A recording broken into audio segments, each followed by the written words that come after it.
Et bonjour à tous. Alors, le premier, cette semaine on est en vacances au Alteland dans le nord de l'Allemagne, un petit peu au-dessus d'Hanovre, donc quasi 1000 km plus haut que chez nous, avec une partie de mes collègues qui livrent dans la même dans la même coopérative que moi. On est allé visiter quelques vergers, super intéressant, c'est des choses intéressantes et quasi obligatoire à faire si on veut se tenir à niveau et puis savoir où on en est, tout ce qu'il y a à faire, d'autres problématiques. C'est une région super intéressante. Donc on est dans le bassin de l'Elbe, la fin de l'Elbe, avec, on a vu un peu deux parties. Ici on est un peu plus haut, on est vachement haut, on a 25 mètres d'altitude. Et en bas où on était avant, c'est dans un système où on est à 1 mètre, 0, voire moins 1 mètre. Des terres qui ont été gagnées sur la terre il y a plus de 1000 ans avec un système de digues et d'écluses. Grosse région de production de pommes qui étonnamment travaillent beaucoup pour leur coin parce que c'est un carré de 10 millions d'habitants entre Hanovre, Brême, etc. Vu plein de choses intéressantes, des nouvelles variétés. Ici, Fraulein, c'est une marque allemande développée pour l'Allemagne par les Allemands où tout le monde s'est mis dessus, tous les concurrents et différents, pour ça ils sont tous mis d'accord pour faire de la Fraulein. C'est assez cool à voir. On a vu hier une station de recherche avec des essais variétaux et un autre producteur de la plaine.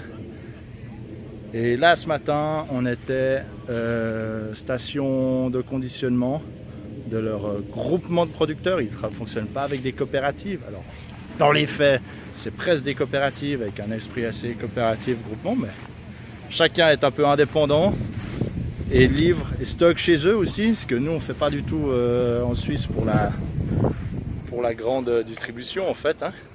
C'est comme des gros investissements. Les structures ici sont plus grosses, 25 hectares à peu près, mais ça reste des entreprises familiales. Et là cet après-midi, alors on est toujours une entreprise familiale dans le sens où toute la famille bosse, mais c'est tout de suite un peu plus gros.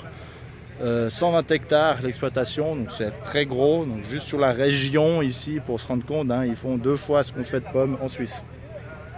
Et ici alors on a vu plusieurs systèmes. L'ancien système qui est très low cost, bas coût, très peu de filets, les mecs qui n'ont quasi pas de protection grêle. Système très low cost, on travaille tout depuis par terre. Et là ici, Fraulein il commence gentiment sur les pommes qui payent un peu plus. Bon, erreur de caméra, donc quand les variétés payent plus, simplement ils peuvent se permettre de mettre des installations un peu plus chères parce que c'est remboursé par le fait que les pommes sont mieux vendues que les variétés principales, Jona Gold et Elstar, qui elles sont à des prix relativement low cost. Voilà, et donc super intéressant de voir tout ce qui se fait, d'autres problématiques, d'autres soucis. C'est clair qu'ici, changement climatique, ils n'ont pas tout à fait les mêmes trucs. Leur réchauffement, eux, c'est genre la première fois qu'ils voient une canicule. Alors moi, ils ont vu 37 degrés. Genre, ils ont l'air de pas trop être habitués et puis à savoir ce que ça fait. Problématique de personnel, faut le trouver. Quand c'est toute une région complète qui a besoin de monde à peu près au même moment, c'est toujours super intéressant d'échanger avec des collègues.